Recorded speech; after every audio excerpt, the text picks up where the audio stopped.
Welcome to the Hill Viteri Property Market Roundup for the April to June quarter in 2023.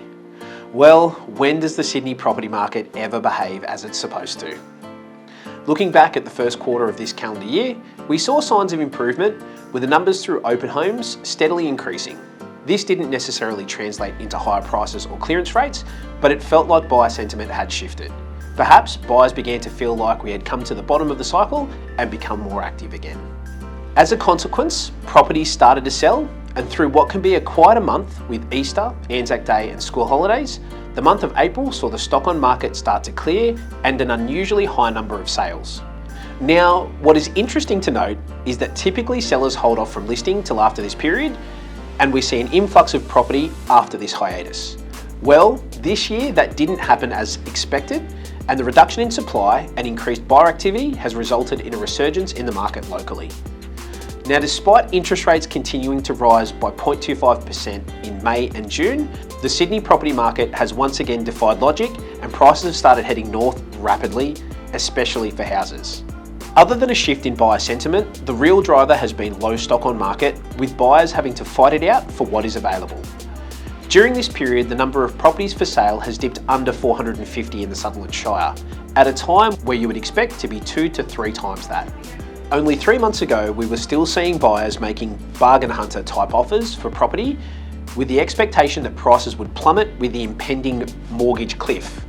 However, the opposite has been the case this quarter. I can highlight the change over the period with the auctions of 39A 8th Avenue Loftus on the 1st of April to 36 Georges River Road Janali on the 3rd of June. The campaign for 39A 8th Avenue Loftus yielded 42 inquiries, 64 inspections and 5 offers prior to auction. Initially, the offers ranged from 1.2 million to 1,330,000, and closer to auction there was an offer at 1,390,000. The property sold under the hammer for 1,540,000 with 4 registered bidders, 3 of those being active. The bidding stalled at 146, with the buyer increasing their offer to 1,540 to eventually buy the property, and this sold within our original estimated selling price. In stark contrast, the campaign of 36 Georges River Road Janali yielded 298 inquiries, 193 inspections with 9 offers prior to auction. 14 bidders registered on the day, and the property sold for 1,520,000. This was approximately $300,000 over our original estimated selling price. In the auction space, Michael Verley from MVP Auctions reported a clearance rate of 76%. This was up from 64% in the previous quarter. Michael also reported an average of 5 bidders, which was up from 4 the previous quarter. Now, 17% sold prior to auction, and that was slightly up from 15% the previous quarter. In the strata market, a similar trend was apparent. Apartments have steadily increased in price, and multi-dwellings have performed better, but not as strongly as houses. Sean Donovan sold 19 at 500 President Avenue Sutherland for $655,000, which is a 2-bedroom apartment with 1 bath and 1 garage. Interestingly, this was $75,000 more than the last sale in the complex just 2 months earlier. Darren Hill sold 3A at 7 McMahon Place in Menai for $805,000. This 2-bedroom apartment is selling for more than a 3-bedroom apartment in the same complex in February of this year and setting a record price for the complex. So, based on what I have seen locally in the last quarter, I would say that we are shifting from a normal market to a seller's market.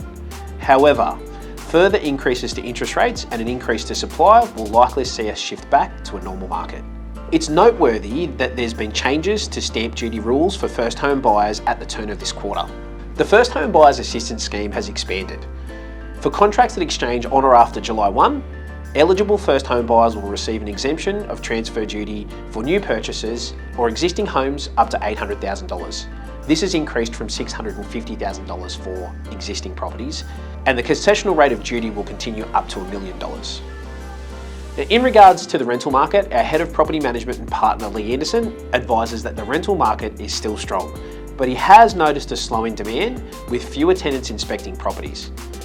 Lee has noticed a trend for tenants towards apartments. This could be due to rising rents and costs of living.